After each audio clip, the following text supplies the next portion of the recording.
Silent ಆಗಿರಬೇಕು. ಮಾತಾಡು, ಇಲ್ಲಾಂದ್ರೆ ನಿನ್ನ ಕಳ್ಸ್ಬಿಡಿ ಇವಳು. ಟಿಕ್ಟಾಕಿ ಬಾಬು ಮಮ್ಮಿ ಟಿಕ್ಟಾಕ್ ಕೊಡ್ಸು.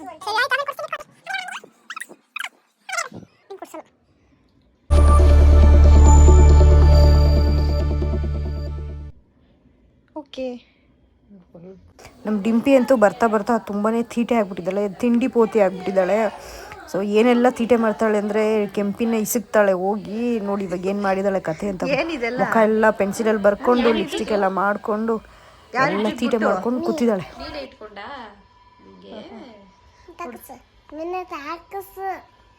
ಸೊ ಬನ್ನಿ ನಮ್ಮ ವ್ಲಾಗ್ನ ಸ್ಟಾರ್ಟ್ ಮಾಡೋಣ. Hello everyone, welcome back my YouTube channel. So ಈಗಾಗಲೇ ನನ್ನ ತಮ್ಮನೆಲ್ಲ ನೋಡಿರ್ತೀರ ನೀವು. ಸೊ ತುಂಬ ಜನ ಇನ್ಸ್ಟಾಗ್ರಾಮಲ್ಲೂ ಕ್ವಶನ್ಸ್ ಕೇಳಿದ್ರಿ, ನೀವು ಎಷ್ಟು ಜನ ಅಕ್ಕ ತಂಗಿರು, ಯಾರ್ದು ಫೋಟೋಸೇ ಹಾಕಿಲ್ವಲ್ಲ ಎಲ್ಲೂ, ಸೊ ದಯವಿಟ್ಟು ತಿಳಿಸ್ಕೊಡಿ ಅಂತ. ಅವಾಗ ನಾವು ಹೇಳಿದ್ವಿ ನಿಮಗೆ ಯೂಟ್ಯೂಬಲ್ಲಿ ಕಂಪ್ಲೀಟ್ ವಿಡಿಯೋ ಹಾಕ್ತೀವಿ ಅಂತ ಹೇಳಿದ್ವಿ. ಸೊ ಇವತ್ತಿನ ವಿಡಿಯೋ ಬಂದು ನಾವೆಷ್ಟು ಜನ ಅಕ್ಕ ತಂಗಿರು, ನಾವು ಹೇಗೆ ಅಕ್ಕ ತಂಗಿರು ಆಗ್ತೀವಿ ಅನ್ನೋದನ್ನ ನಾವು ಹೇಳಕ್ ಹೋಗ್ತಾ ಇದ್ದೀವಿ. ಸೊ ಮೊದಲಿಗೆ ನಾವು ಬಂದು 5 ಜನ. ಆದರೆ ನಾವು ಹೇಳಕ್ ಹೋದ್ರೆ ಟಿಪಿಕಲಿ ಸ್ವಂತ ಅಕ್ಕ ತಂಗಿರು ಅಲ್ಲ. ಸೊ ನಾನು ಬಂದು ಮತ್ತೆ ಕಾವ್ಯ ಬಂದು ಸೋದರತ್ತೆ ಮಕ್ಕಳಾಗ್ತೀವಿ. ಅಂದರೆ ನನಗೆ ಮತ್ತೆ ಕಾವ್ಯ ಅವರ ಮಮ್ಮಿ ಬಂದು ನಮ್ಮ ಅಪ್ಪ ಬಂದು ಅಣ್ಣ ತಂಗಿ ಆಗ್ತಾರೆ. ಆ್ಯಂಡ್ ನನಗೆ 2 ಅಕ್ಕಂದಿರು, ಸ್ವಂತ ಅಕ್ಕಂದಿರು. ಸೊ ನಾನು 3ನೇವಳು. ನಮಗೆ 3 ಜನ, ನಾವು 3 ಜನ ಹೆಣ್ಮಕ್ಳು. ಜೊತೆಗೆ ನಮ್ಮ ಅಪ್ಪನ ತಂಗಿ ಮಕ್ಕಳು ಕಾವ್ಯ ಆ್ಯಂಡ್ ನಳಿನಿ. ಸೊ ಇವರಿಬ್ರು ನಾವು ಯಾಕೆ ತಂಗಿ ಅಂತ ಹೇಳ್ತೀವಿ ಅಂತಂದರೆ, ನಾವು ಬೆಳೆದಿದ್ದು ಜೊತೆಲೇ. ಸೊ ಚಿಕ್ಕ ವಯಸ್ಸಿಂದನೂ ಬೆಳೆದಿದ್ದ ಜೊತೆಲೇ ಆಗಿ ನಾವು ಬೆಳ್ಕೊಂಡು ಬಂದಿದ್ದೆ ಅಕ್ಕ ತಂಗಿ. ಸೊ ಹಾಗಾಗಿ ನಮ್ಗೆ ಅತ್ತೆ ಮಕ್ಕಳು ಅನ್ನೋ ಒಂದು ಫಾರ್ಮಾಲಿಟೀಸ್ ಎಲ್ಲೂ ಬರೋದೇ ಇಲ್ಲ, ಮತ್ತು ಅದೊಂದು ನೆನಪೇ ಆಗೋದಿಲ್ಲ. ಹೇಳಕ್ ಹೋದ್ರೆ ತಂಗಿ ಅಂತಾನೆ ನಾವು ಜೊತೆಲೇ ಬೆಳ್ಕೊಂಡು ಬಂದಿರೋದು. ಹಾಗಾಗಿ ನಮ್ಮ ಅಪ್ಪ ಆಗಲಿ ನಾವಾಗ್ಲಿ ತಿಳ್ಕೊಂಡಿರೋದೇ ನಮ್ಗೆ 5 ಜನ ಮಕ್ಕಳು ಅಂತ. ಹಂಗೆ ಇವರು ಕೂಡ ನಮ್ಗೆ ಇಬ್ರು ತಂಗಿದ್ದೀರ ಆಗ್ತಾರೆ. ನಾವು ಯೂಟ್ಯೂಬ್ ವಿಡಿಯೋ ಮಾಡ್ತಾ ಇದ್ದೀವಿ ಅಂತ ಅವಳು ನಮ್ಮ ಥರ ಮಾತಾಡೋಕೆ ಟ್ರೈ ಮಾಡ್ತಾ ಇದ್ದಾಳೆ. ಅವರಿಬ್ರಿಗೂ ಏನಾಯ್ತು ಅಂತ ಕೇಳ್ತಾ ಇದ್ವಿ. ನಾವು ಇನ್ಸ್ಟಾಗ್ರಾಮಲ್ಲಿ ಹಾಕಿದ್ದು ಬಂದು ನಮ್ಮ ಚಿಕ್ಕ ವಯಸ್ಸಿನ ಫೋಟೋ. ಇವರಿಬ್ಬರನ್ನ ತುಂಬಾ ಮಿಸ್ ಮಾಡ್ಕೊಂತ ಇದ್ವಿ ನಾವು ಇವಾಗೆಲ್ಲ. ಯಾಕಂದ್ರೆ ಈಗ ಇದ್ದಿದ್ರೆ ತುಂಬಾನೇ ಚೆನ್ನಾಗಿರ್ತಾ ಇತ್ತು. ಹೊಡಿತೀನಿ, ನಿಜ ಹೊಡಿತೀನಿ, ಸೈಲೆಂಟ್ ಆಗಿರೋ. ಈಗ ಅಂದ್ರೆ ಅಂಡ್ ತುಂಬಾ ಜನ ಕಮೆಂಟ್ ಮಾಡಿದ್ರಿ ಅವ್ರದ್ದು ಫೋಟೋ ಹಾಕಿ. ತುಂಬಾ ಜನ ಕಮೆಂಟ್ ಮಾಡ್ತಿದ್ರಿ ಇವಾಗಿರೋ ಪಿಕ್ ಹಾಕಿ ನಿಮ್ಮ ಅಕ್ಕದು ಸಿಸ್ಟರ್ಸ್ದು 5 ಜನ ಅಂತಿದ್ದೀರಾ, ಬಟ್ ನೀವ್ ಇಬ್ರೇ ಕಾಣಿಸ್ತಾ ಇದ್ದೀರಾ ಅಂತ ಹೇಳ್ಬೇಕಂದ್ರೆ ಅವ್ರಿಬ್ರು ಇವಾಗಿಲ್ಲ. ಅದು ಪಿಕ್ ನಾನು ಅವ್ರ ಜೊತೆ ಇರೋ ಪಿಕ್ ಇಲ್ವೇ ಇಲ್ಲ ನಮ್ಮ ಹತ್ರ. ಈಗ ಒಂದು 10 ವರ್ಷದ ಹಿಂದೆ, 10-14 ವರ್ಷದ ಹಿಂದೆ ಕೂಡ ಇಷ್ಟೊಂದು ಫೋನ್ ಯೂಸಸ್ ಎಲ್ಲ ಎಲ್ಲೂ ಇರಲಿಲ್ಲ. ಯಾರ ಹತ್ರ ಆಂಡ್ರಾಯ್ಡ್ ಫೋನೇ ಇರಲಿಲ್ಲ ಅವಾಗೆಲ್ಲ. ಸೊ ನಮಗೆ ತುಂಬಾನೇ ಅಂದರೆ ತುಂಬ ಕಮ್ಮಿ ಫೋಟೋಸ್ ನಮ್ಗಳ ಜೊತೆ ಇರುವಂಥದ್ದು. ತುಂಬಾ ಕಮ್ಮಿ ಅಂದ್ರೆ ಫೋಟೋಸೇ ಇಲ್ಲ ಹೇಳ್ಬೇಕಂದ್ರೆ. 1-2 ಬಿಟ್ರೆ ರೀಸೆಂಟಾಗಿ ನಾವು ದೊಡ್ಡವರಾಗಿ ನಮಗೆ ಬುದ್ಧಿ ಬಂದು ಇರೋ ಪಿಕ್ಸ್ ಯಾವುದೂ ಇಲ್ಲ. ಈಗ ಅದಕ್ಕೆ ಈಗ ನಾವೇನು ಎಂಜಾಯ್ ಮಾಡ್ತಾ ಇದ್ದೀವಿ. ಈಗ ಅವರು ಇಬ್ರು ಇದ್ದಿದ್ರೆ ತುಂಬಾ ಚೆನ್ನಾಗಿರ್ತಾ ಇತ್ತು ಅಂತ ಈಗ ಅನ್ಸುತ್ತೆ. ಯಾಕಂದ್ರೆ ಹೇಳೋಕೋದ್ರೆ ಹೇಳಿದ್ವಲ್ಲ, ನಾವು ಜೊತೆಲಿ ಒಟ್ಟೊಟ್ಟಿಗೆ ಎಂಜಾಯ್ ಮಾಡ್ಕೊಂಡು ಬಂದಂಥ ಲೈಫ್ ಅದು. ಈಗ ಸ್ವಲ್ಪ ಬೇಜಾರಾಗುತ್ತೆ ಅವ್ರು ಇಲ್ವಲ್ಲ ನಮ್ಮ ಮಧ್ಯೆ ಅಂತ. ಸೊ ಅವರಿಬ್ರು ಬಂದು ಇವರೇನೆ, ನೀವು ನೋಡ್ತಿರ್ಬೋದು. ಸೊ ಇವಳು ಬಂದು ನನ್ನ ಅಕ್ಕ, ನನಗೆ 2ನೇ ಅಕ್ಕ ಆಗ್ತಾಳೆ ಇವಳು. ಸೊ ಇವಳು ಬಂದು ನಳಿನಿ ಅಂತ ಕಾವ್ಯವರ ಅಕ್ಕ, ಇವಳು ಶ್ವೇತಾ ಅಂತ ನಮ್ಮ ಅಕ್ಕ. ಆ್ಯಂಡ್ ಇದು ಸಪ್ರೇಟ್ ಇತ್ತು ಫೋಟೋ. ಸೊ ನಾವು ಈ ಪೂಜೆ ಎಲ್ಲ ಮಾಡಿಸಿದಾಗ ಸಪ್ರೇಟ್ ಯಾಕೆ ಇಡೋದು ಅಂತೇಳಿ ಒಂದೇ ಫ್ರೇಮಲ್ಲಿ ಇಬ್ರು ಹಾಕಿದ್ದಾರೆ ಫೋಟೋ. ಇದನ್ನು ಮಾಡಿಸಿರೋದು ಕೂಡ ಅಕ್ಕನೇ. ಇದು ಅವ್ರ ಅಕ್ಕ, ಇದು ಅವರ ಅಕ್ಕ, ಇದು ನನ್ನ ಅಕ್ಕ. ಅಂದ್ರೆ ನಾವು 5 ಜನ ಅಂತಾನೆ ಹೇಳ್ಕೊಳ್ಳೋದು. ಸೊ ನಾವು 5 ಜನದಲ್ಲಿ ಇವ್ರಿಬ್ರು ಇವಾಗಿಲ್ಲ. ದೊಡ್ಡವ್ರೊಬ್ರು ಇದ್ದಾರೆ, ಬಟ್ ಇವಾಗ ಅವರು ಕೆಲ್ಸಕ್ಕೆ ಹೋಗಿದ್ದಾರೆ. ವಿಡಿಯೋದಲ್ಲಿ ಹಾಕ್ತೀನಿ. ಕೆಲವೊಂದು ವಿಡಿಯೋಸ್ ಅಲ್ಲಿ ನೋಡಿರ್ತೀರ, ಸ್ವಲ್ಪ ಗುಂಗುಂಡಕ್ಕಿರ್ತಾಳೆ. ಅವಳೇ ನನ್ನ ಅವಳು ಫಸ್ಟ್, ಅವರು ಫಸ್ಟ್, ಇವರು ಸೆಕೆಂಡ್. ಇವರಂತೂ ಇವ್ರು ಸೆಕೆಂಡ್, ಇವರು ಥರ್ಡ್. ಆ್ಯಂಡ್ ಇವಳು ನಮ್ಮಮ್ಮಿಗೆ ಇವಳು ಫಸ್ಟ್, ನಾನು ಸೆಕೆಂಡು. ಸೊ ನಾವು ಹೇಳ್ಕೊಳ್ಳೋದೇ 5 ಜನ ಹೆಣ್ಮಕ್ಳು ಅಂತ. ಸೊ 5 ಜನ ಹೆಣ್ಮಕ್ಳಲ್ಲಿ ಇವರಿಬ್ರು ಇವಾಗ ಇಲ್ಲ. ತುಂಬಾ ಇನ್ನೋಸೆಂಟ್, ತುಂಬಾ ಸೈಲೆಂಟ್ ಅಂತ ಇದ್ದಿದ್ದು ಇವರಿಬ್ರು ತುಂಬಾ ಸೈಲೆಂಟು, ತುಂಬಾ ಇನ್ನೋಸೆಂಟು. ನಾನಂತೂ ಹೇಳಕ್ ಹೋದ್ರೆ ಇವಳು ಜುಟ್ಟು ಹಿಡ್ಕೊಂಡು ಹೊಡಿತಾ ಇದ್ದೆ ನಾನು, ಅಂದ್ರೆ ಜುಟ್ಟು ಹಿಡ್ಕೊಂಡು ಹೊಡಿತಾ ಇದ್ರು ಸುಮ್ಮನೆ ಕೂತ್ಕೊಂಡಿರೋಳು. ಅಷ್ಟು silent. ಕೆಲಸದಿಂದ ಬಂದ ಮೇಲೆ ಅವಳು ಅವ್ರ ಹತ್ರ ಕಂಪ್ಲೀಟ್ ಮಾಡ್ತಿದ್ಲು. ಬಟ್ ಆವಾಗ್ಲೂ ನಮ್ಮ ಅಮ್ಮನ ಹತ್ರ ಅವಳೇ ಓದಿತಿದ್ಲು. ಸೇಮ್ ಇವಳು ಅಷ್ಟೇ. ನಾನು ಏನೇ ತೀಟೆ ಮಾಡ್ಲಿ, ನಾನು ಏನೇ ಮಾಡ್ಲಿ, ಚಿಕ್ಕವಳು ಸಣ್ಣ ಇದ್ದಾಳೆ ಅಂತೇಳಿ ನನ್ಗೆ ಹೊಡಿತಾನೆ ಇರ್ಲಿಲ್ಲ. ಇವಳಿಗೆ ಪಾಪ ಹೋದೆ.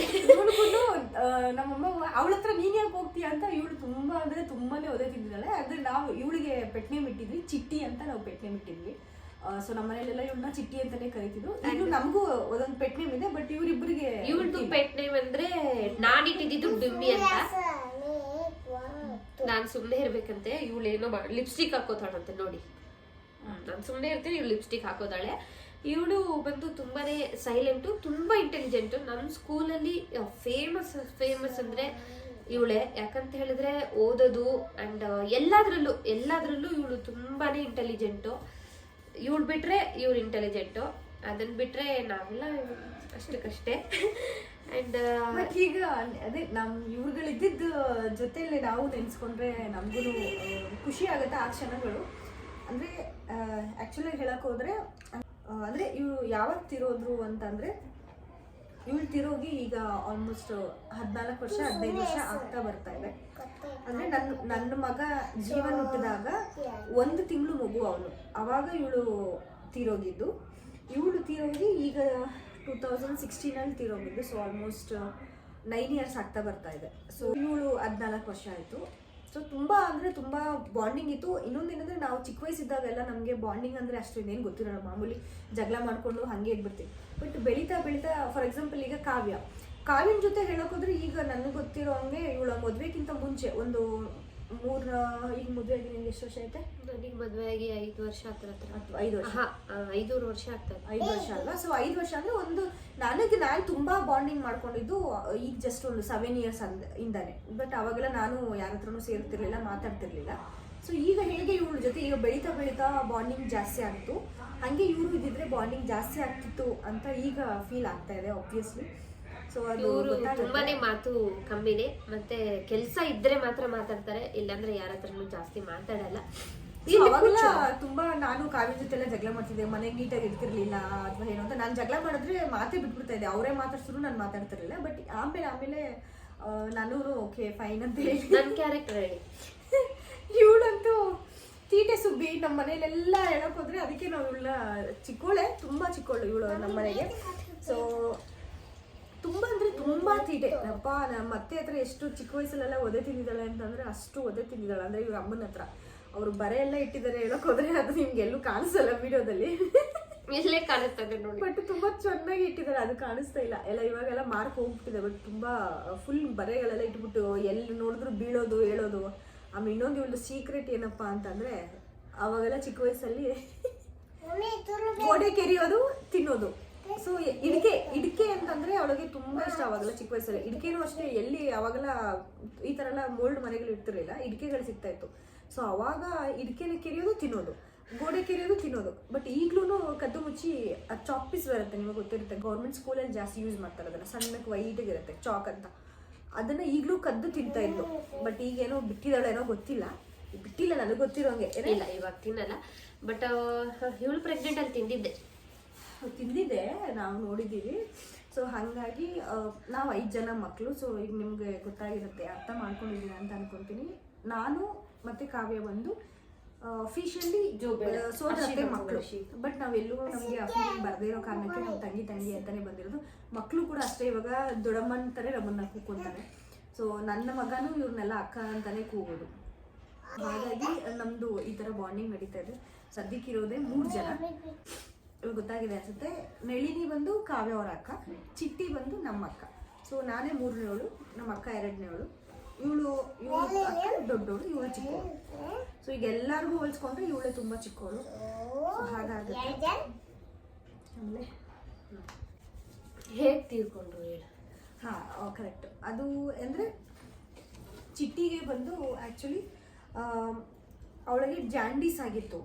ಜಾಂಡೀಸ್ ಆಗಿ ಇನ್ನೊಂದೇನೋ ಹೇಳ್ತಾರೆ, ಏನೋ ಒಂದು ಡಿಸೀಸ್ ಇದೆ. ಸೊ ಅದು ಬೆನ್ನಲ್ಲಿ ನೀರು ತೆಗ್ದಿತ್ತು ಅಂತ ಇದೆ. ಮತ್ತು ಜಾಂಡೀಸ್ ಆಗಿತ್ತು. ತುಂಬ ಅಂದರೆ ತುಂಬ ಹುಷಾರು ತಪ್ಪೋಗ್ಬಿಟ್ಟಿದ್ಲು. ಅವಾಗ ಅದು ಹೇಗೆ ಅಂತಾನು ಗೊತ್ತಾಗಿಲ್ಲ, ಅಥವಾ ಕೇರ್ ಸರಿಯಾಗಿ ಆಗಲಿಲ್ವಾ ಅಥವಾ ಏನಾದರೂ ತಪ್ಪಾಯ್ತಾ ಎಲ್ಲಾದರೂ ಅನ್ನೋದು ಗೊತ್ತಿಲ್ಲ. ಬಟ್ ಜಾಂಡೀಸ್ ಆಗಿದೆ ಅಂತ ಡಾಕ್ಟರ್ ಕಡೆಯಿಂದ ಹೇಳ್ತಾರೆ. ಅದು ತುಂಬ ಮೀರಿ ಹೋಗ್ಬಿಟ್ಟು ಅವಳಿಗೆ ಫೈನಲ್ ಮೂಮೆಂಟಲ್ಲಿ ವಾಣಿ ವಿಲಾಸ್ ಹಾಸ್ಪಿಟಲಲ್ಲಿ ತೀರೋಗಿದ್ದು ಇವಳು. ಸೊ ವಾಣಿ ವಿಲಾಸ್ ಹಾಸ್ಪಿಟಲಲ್ಲೇ ತೀರೋಗಿದ್ದು. ಆಗ ನನ್ನ ಮಗ ಜಸ್ಟ್ 1 ಮಂತ್. ಆವಾಗಲೂ ಇವಳು ಎತ್ಕೊಳ್ಳೋಕೆ ಪ್ರಯತ್ನ ಪಟ್ಲು, ಬಟ್ ಅವನು ಹೋಗಿರಲಿಲ್ಲ, ಹಚ್ತಾ ಇದ್ದ. ಬಟ್ ಈಗ ಅನ್ಸುತ್ತೆ ಅವನಿಗೂ ನಮ್ಮ ಚಿಕ್ಕಮ್ಮ ಇರಬೇಕಾಗಿತ್ತು, ದೊಡ್ಡಮ್ಮ ಇರಬೇಕಾಗಿತ್ತು ಅಂತ. ಆ್ಯಂಡ್ ಇವಳು ಬಂದು ಸಮ್ ಪರ್ಸ್ನಲ್ ಇಶ್ಯೂ, ಅಂದರೆ ಲೈಕ್ ಹೆಲ್ತ್ ಇಶ್ಯೂಸ್ ಆಗಿತ್ತು ಅವಳಿಗೆ. ಸೊ ಹಾಗಾಗಿ ಅವಳಿಗೂ ನಾವು ಉಳಿಸ್ಕೊಳಕ್ಕಾಗಲಿಲ್ಲ. ಸೊ ಅವಳು ಕೂಡ ನಾನು ಅವಾಗ ಆ್ಯಕ್ಚುಲಿ ಇದ್ದೆ ಇಲ್ಲೇ, ಇವಳು ತೀರೋಗಿದ್ದ ದಿವಸ ಇಲ್ಲೇ ಇದ್ದೆ ನಾನು ಬ್ಯಾಂಗ್ಳೂರಲ್ಲೇ. ಫೋನ್ ಮಾಡಿ ಕೂಡ ನನ್ನ ಹತ್ರ ಮಾತಾಡಿದ್ದು, ನನಗೆ ನೆನಪಿದೆ ಚೆನ್ನಾಗಿ.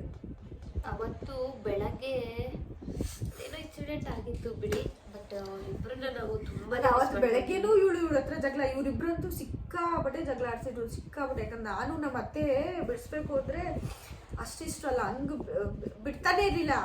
ಒಂದ್ ಕಡೆ ಇವಳು ಸೈಲೆಂಟೇ, ಆದ್ರೆ ಇವಳಿಗೆ ಕೋಪ ಬಂದ್ರೆ ಮಾತ್ರ ಯಾರು ಹೇಳಿದ್ರು ಏನು ಹೇಳಿದ್ರು ಕೇಳ್ತಿರ್ಲಿಲ್ಲ. ಜಗಳಾನೇ ಆಡ್ಬೇಕಿತ್ತು. ಅಕ್ಕ ಅವಳಿಗೆ ಸುಮ್ಮನೆ ಕೇಳು, ಅದ್ರ ತುಂಬಾ ಒಂದು ಏನಂತಾರೆ, ಈಗ ಇದ್ದಿದ್ರೆ ಏನ್ ಮಾಡ್ತಿದ್ಲು ಗೊತ್ತಿಲ್ಲ. ಇವಳಿಗೆ ನೆಲಿನಿಗೆ ಸ್ಪೆಷಲಿ ಸುಳ್ಳು ಹೇಳ್ಬಾರ್ದು ಅಥವಾ ಮತ್ತೊಂದು ಮೋಸ ಮಾಡಬಾರ್ದು. ಇವಳು ಏನಾದ್ರು ಚಿಕ್ಕ ಚಿಕ್ಕ ಸಣ್ಣ ಸುಳ್ಳು, ನಾನು ಹೊಡೆದಿಲ್ಲ ಅವಳು ಹೊಡೆದಿದ್ದು ಅಂದ್ರೆ ಸಾಕು, ಅಂದ್ರೆ ದೊಡ್ಡ ಜಗಳ ಮಾಡ್ಬಿಡ್ತಾ ಇದ್ಲು ನೆಲಿನಿ, ನೀನ್ ಯಾಕೆ ಸುಳ್ಳು ಹೇಳ್ತೀಯ, ನೀನ್ ಯಾಕೆ ಸುಳ್ಳು ಹೇಳ್ತೀಯ ಅಂತ. ಸೊ ಅಷ್ಟು ನಿಜವಾಗ್ಲೂ ಅವಳು ಒಂಥರ ಅವಳ ಬಗ್ಗೆ ಅವಾಗ ತುಂಬಾ ಜಗಳ ಅವಳು ತರ ಮನ್ಸಿಂದ ಹೇಳ್ಬೇಕಂದ್ರೆ ಅವಳು ತುಂಬಾ ಸೈಲೆಂಟು. ಮತ್ತೆ ಫ್ರೆಂಡ್ಶಿಪ್ಪು ಅಷ್ಟೇ, ಅವಳಿಗೆ ಯಾರು ಬೆಸ್ಟ್ ಅನ್ನಿಸ್ತಾರೆ, ಯಾರು ಚೆನ್ನಾಗಿ ಓದ್ತಾರೆ, ಯಾರು ಕೆಟ್ಟ ಮಾತು ಮಾತಾಡಲ್ಲ, ಆ ಥರ ಚೆನ್ನಾಗಿರೋ ಫ್ರೆಂಡ್ಶಿಪ್ನೇ ಅವಳು ಮಾಡೋದು. ಒಂಥರ ಈಗಲೂ ನಮ್ಮ ಇಡೀ ಸಾರಕ್ಕಿ ಆಗಲಿ JP ನಗರ ಆಗಲಿ ನಮ್ಮ ನೆಳಿನಿನ ನೆನ್ಸ್ಕೊಂತಾರೆ. ಯಾವ ಹುಡುಗಿ ಒಳ್ಳೆ ಹುಡುಗಿ ಅಂತ, ಒಳ್ಳೆ ಹುಡುಗಿ ಇಲ್ವಲ್ಲ ಅಂತ ಬೇಜಾರು ಮಾಡ್ಕೊತಾರೆ. ಆ್ಯಂಡ್ ಈಗೀಗ ನಮಗೀಗೆಲ್ಲ ನಾವು ಇನ್ಸ್ಟಾಗ್ರಾಮಲ್ಲಿ ಇರೋದ್ರಿಂದ ತುಂಬ ಜನ ನಮ್ಮ ಹಳೆ ಫ್ರೆಂಡ್ಸ್ ಆಗಲಿ ನಮ್ಮನ್ನು ನೋಡಿರೋರಾಗಲಿ ಕಾಂಟ್ಯಾಕ್ಟ್ ಮಾಡ್ತಾರೆ. ಅವಾಗ ಫಸ್ಟ್ ಕೇಳೋದೇ ನೆಳಿನಿನ. ನಮ್ಮ ಟೀಚರ್ಸು ಅಷ್ಟೇ ಇವಾಗಲೂ ಅವರು ಫ್ರೆಂಡ್ಸ್. ಸೊ ನೆಳಿನಿ ಹೇಗಿದ್ದಾಳೆ, ಏನು ಮಾಡ್ತಾಳೆ, ಓದಬೇಕಾಗಿದ್ದವಳು ಅಂತ ಇದ್ರು. ಸ್ಕಾಲರ್ಶಿಪ್ ಎಲ್ಲ ಬಂದಿತ್ತು ಆ್ಯಕ್ಚುಲ್ ಆಗಿ. ತುಂಬ ಚೆನ್ನಾಗಿ ಓದ್ತಾ ಇದ್ಲು. ಅವಳಿಗೆ ಡಾಕ್ಟರ್ ಆಗಬೇಕು ಅಥವಾ ಸೈಂಟಿಸ್ಟ್ ಆಗಬೇಕು ಅಂತ ತುಂಬ ಆಸೆ ಇತ್ತು. ಬಟ್ ಅವಾಗ ನಮ್ಮ ಅಮ್ಮಂಗೆ ಸ್ವಲ್ಪ ಕಿಡ್ನಿ ಸ್ಟೋನ್ ಎಲ್ಲ ಇತ್ತು. ಸೊ ಅದರಿಂದ ಹೆಣ್ಮಗು ಅಲ್ವಾ, ಸ್ವಲ್ಪ ಬೇಗನೆ ಮದುವೆ ಮಾಡಬೇಡ ಅಂತ ಹೇಳಿ 10th ಮದುವೆ ಮಾಡಿಬಿಟ್ರು. ಏನೇನೋ ಆಯಿತು, ಬಟ್ ಅವಳು ಇವಾಗಿಲ್ಲ. ತುಂಬಾ ಮಿಸ್ ಮಾಡ್ಕೊಳ್ತೀನಿ ನಾನಂತೂ. ಯಾವಾಗಲಾದರೂ ಅವಳು ನೋಡಬೇಕು ಅನ್ಸಿದ್ರೆ ಅವಳ ಜೊತೆ ನಮ್ದು ಒಂದು ಫೋಟೋನೂ ಇಲ್ಲ. ಇದಿಷ್ಟೇ ಫೋಟೋ ಇರೋದು ಆ್ಯಕ್ಚುಲಾಗಿ ಹೇಳಕ್ಕೆ ಹೋದರೆ. ಇವಳಿಗೆ ಬಂದು ಮದುವೆ ಆಗಿರಲಿಲ್ಲ ಇನ್ನು, ಅವಳು ತೀರೋಗ್ಬೇಕಾದ್ರೆ ಇನ್ನೂ ಮದುವೆ ಆಗಿರಲಿಲ್ಲ ಅವಳಿಗೆ. ನನಗೆ ಮದುವೆ ಆಗಿತ್ತು, ಬಟ್ ಇವಳಿಗೆ ಮದುವೆ ಆಗಿರಲಿಲ್ಲ. ನಮ್ಮ ನೆಳಿನಿಗೆ ಮದುವೆ ಆಗಿ ಆವಾಗ 3 ವರ್ಷನ ಇಲ್ಲ, 1.5 ವರ್ಷ. ಒಂದು ಮದುವೆ ಆಗಿ ಅವಳಿಗೆ 1.5 ವರ್ಷದ್ದು ಗಂಡು ಮಗು ಇತ್ತು. ಗಂಡು ಮಗು ಇದೆ ಚಿರಾಗ್ ಅಂತ. ಈಗ ಅವರು ಅವ್ರ ಅಪ್ಪನ ಹತ್ರ ಇದ್ದಾರೆ. ಅವರಪ್ಪ ತುಂಬಾನೇ ಚೆನ್ನಾಗಿ ನೋಡ್ಕೊಂತಾ ಇದ್ದಾರೆ ಮಗುನ. ಸೇಮ್ ಅವಳ ತರನೇ ತುಂಬಾ ಚೆನ್ನಾಗಿ ಓದ್ತಾನೆ. ಅಂಡ್ ಹೇಳ್ಬೇಕಂದ್ರೆ ನಾನು ಪ್ರೆಗ್ನೆಂಟ್ ಇದ್ದಾಗ ನಮ್ಮಮ್ಮ ಇವಳೇ ಹುಟ್ಟು ಬರ್ಲಿ, ಅಂದ್ರೆ ನಮ್ಮ ಅಕ್ಕನೇ ಹುಟ್ಟು ಬರ್ಲಿ ಅಂತ ಅನ್ಕೋತಾ ಇದ್ರು. ಹಂಗೆ ಇವಳು ನಮ್ಮ ಅಕ್ಕನ ತರನೇ ಹುಟ್ಟು ಬಂದು ಹೆಣ್ಮಗು. ಅಂಡ್ ಇವಳು ಸ್ವಲ್ಪ ನಮ್ಮ ಅಕ್ಕನ ತರನೇ, ಅಂದ್ರೆ ಕ್ಯಾರೆಕ್ಟರ್ ಅವಾಗವಾಗ ನಮ್ಮ ಅಕ್ಕನ ತರನೇ ಅನ್ಸುತ್ತೆ. ಒಂದ್ಸತಿ ನೋಡಿದಾಗ ಇವಳ ತರನೇ ಕಾಣಿಸ್ತಾಳ ಅವಳು. ಬಟ್ ಕಲರ್ ಕಮ್ಮಿನೇ. ಇವಳು ನಮ್ಮ ನೆಳಿನಿ ಕಲರ್ ಕಮ್ಮಿ, ಬಟ್ ಡಿಂಪಿ ತುಂಬಾ ಕಲರ್ ಇದ್ದಾಳೆ. ಬಾಯ್ಲೆ ಒಂದೊಂದ್ಸತಿ ಅವಳ ತರನೇ ಅಂತ ಅನ್ಸುತ್ತೆ. ನೋಡಿ ಅವಳೇ ಮೇಕಪ್ ಯಾವ ತರ ಮೇಕಪ್ ಮಾಡ್ಕೊಂಡು ಬಂದಿದ್ದಾಳೆ. ಇವರಿಬ್ರು ತುಂಬಾ ಸೈಲೆಂಟ್. ಇವರಿಬ್ರು ತುಂಬಾನೇ ಸೈಲೆಂಟು. ನಮ್ಮನೇಲಿ ತುಂಬಾ ತೀಟೆ ಅಂದ್ರೆ ಇವಳೇನೆ. ತುಂಬಾ ತೀಟೆ ತರಲೆ ಅಂತಂದ್ರೆ ನಮ್ಮನೇಲಿ ಈಗಲೂ ಅಷ್ಟೇ ದೊಡ್ಡ ತರಲೆ ಅಂದ್ರೆ ಇವಳೇನೆ. ನಮ್ಗೆಲ್ಲ ಕಾಟ ಕೊಡೋದು ಇವಳು. ಸೊ ಹೇಳಕ್ಕೋದ್ರೆ ಇವಳಾದ್ಮೇಲೆ ನಮ್ಮ ದೊಡ್ಡಕ್ಕ ಏನಿದಲ್ಲ ಅವಳು ಸ್ವಲ್ಪ ಸೈಲೆಂಟೇ. ಇವಳಿಗಿಂತ ಅವಳೇ ತುಂಬಾ ಸೈಲೆಂಟ್. ಹೇಳಕ್ಕೋದ್ರೆ ನಮ್ಮನೇಲಿ ಸ್ವಲ್ಪ ಸೈಲೆಂಟ್ ನಾನು, ಬಟ್ ಬಜಾರಿ ಅಂದ್ರೆ ಸ್ವಲ್ಪ ನನ್ನೂ ಕರೀತಾರೆ. ಬಟ್ ನನ್ಗಿಂತ ಬಜಾರಿ ಅಂದ್ರೆ ಇವ್ರೆ, ಯಾರನ್ನು ಸುಮ್ಮನೆ ಬಿಡಲ್ಲ. ಅಂದ್ರೆ ಯಾರಾದ್ರೂ ಇವ್ರು ಒಂಥರ ಹೆಂಗೆ ಅಂದ್ರೆ ಎಲ್ಲಾದ್ರೂ ಹೊರಗಡೆ ಹೋಗಿರ್ತೀವಿ, ಅಲ್ಲಿ ಯಾರಾದ್ರೂ ಒಬ್ರು ಜಾಸ್ತಿ ಜೋರ್ ಮಾಡಿದ್ರು ಅಂದ್ರೆ ಅವ್ರಿಗಿಂತ ಜಾಸ್ತಿ ಜೋರ್ ಮಾಡಿ ಬೈದು ಬಂದ್ಬಿಡ್ತಾರೆ. ಹೊರಗಡೆ ಹೋದ್ರೆ ಅಕಸ್ಮಾತ್ ಇನ್ ಕೇಸ್ ಯಾರೇನಾದ್ರು ಅಂದ್ರು ಏನಾದ್ರು ನಾನು ಸ್ವಲ್ಪ ಬೈದು ಬಂದ್ಬಿಟ್ರು, ಇವ್ರಂತೂ ಬೈದು ಅದೇನಂತಾರೆ ಉಪ್ಪು ಖಾರ ಮಸಾಲೆ ಎಲ್ಲ ಹಾಕಿ ಫುಲ್ಲು ಜೋರ್ ಮಾಡಿ ಬಂದ್ಬಿಡ್ತಾರೆ. ಇವ್ರು ಯಾರು ಅಲ್ಲಿ ಶಾಪಿಂಗ್ ಹೋದ್ರೆ ನಾವು ಶಾಪಿಂಗ್ ಅಲ್ಲಿ ಏನಾದ್ರು ಅವ್ರು ಒಂದು ಮಾತಾಡಿದ್ರು ಹಂಗೆ ಹಿಂಗೆ ಅಂತ ಅಂದ್ಬಿಟ್ರೆ ನಾನು ಅಲ್ಲಿ ಮಾತಾಡ್ಕೊಂಡು ಅವ್ರ ಹತ್ರ ಕೂಗಾಡ್ಕೊಂಡು ನಿಂತು ಹೋಗ್ಬಿಡ್ತೀನಿ. ಇವಳು ಬಾ ಅಕ್ಕ ಬೇಡ ಬಾ ಬಾ ಬಾ ಅಕ್ಕ ಅಂತ ಎದ್ರಕೊಂಡು ಇವ್ರು ಆತರ ಬಜಾರಿ. ನಾನು ಆತರ ಅಲ್ಲ, ಸರಿ ಇದ್ರೆ ಸರಿ. ನನ್ಗೆ ನಮ್ಮ ಮನೇಲಿ ಎಲ್ಲಾರ ಹತ್ರ ಜೋರ್ ಮಾಡ್ತೀನಿ, ಹೊರಗಡೆ ಎಲ್ಲ ಅಷ್ಟೇ. ಹೊರಗಡೆ ಇಲ್ವೇ ಇಲ್ಲ. ಇವಳು ತುಂಬಾ ಪುಕ್ಲಿ. ಇವಳು ಸುಮ್ನೆ ಏನಿದ್ರು ಮನೇಲಿ ಅಷ್ಟೇ ಇವಳು ಜೋರ್ ಮಾಡೋದು. ಎಲ್ರ ಹತ್ರ ನಮ್ಮ ಹತ್ರನೂ ಅಷ್ಟೇ ಇಲ್ಲ, ನಮ್ಮ ಹತ್ರನೂ ಜೋರ್ ಮಾಡ್ತಾಳೆ. ಬಟ್ ನನ್ನ ಹತ್ರ ಒಂದು ಸ್ವಲ್ಪ ಸೈಲೆಂಟ್ ಆಗಿರ್ತಾಳೆ. ಅಷ್ಟೊಂದು ಭಯ ಇದೆ. ಸೊ ಈ ತರ ಇವಾಗ ಬಟ್ ತುಂಬಾ ಅಂದ್ರೆ ಈಗ ಸ್ವಲ್ಪ ಜಾಸ್ತಿನೇ ಬಾಂಡಿಂಗ್ ಆಗಿದೆ. ನಾವುಗಳೆಲ್ಲ ಬೆಳೀತಾ ಬೆಳೀತಾ ಬೆಳೀತಾ ಮೆಚೂರ್ ಮೈಂಡ್ ಆಗ್ತಾ ಆಗ್ತಾ ಸೊ ಹಿಂಗೆ ಇದು ನಡೀತಾ ಇದೆ. ಆ ಥರ ಇವ್ರದ್ದು ಸ್ಟೋರಿ ಬಂದು ಇವಾಗಿಲ್ಲ, ತುಂಬಾನೇ ಮಿಸ್ ಮಾಡ್ಕೊಳ್ತೀವಿ. ನಾನಂತೂ ರಜೆ ಬಂತು ಅಂದ್ರೆ ಮೈಸೂರಿಗೆ ಹೋಗ್ಬಿಡ್ತಾ ಇದ್ದೆ. ಅಂದ್ರೆ ಮೈಸೂರಿಗೆ ಹೋಗ್ತಿದ್ದೆ. ಮೈಸೂರಿಗಿಂತ ಜಾಸ್ತಿ ಇವ್ರ ಮನೆಗೆ ಹೋಗ್ತಿದ್ದೆ.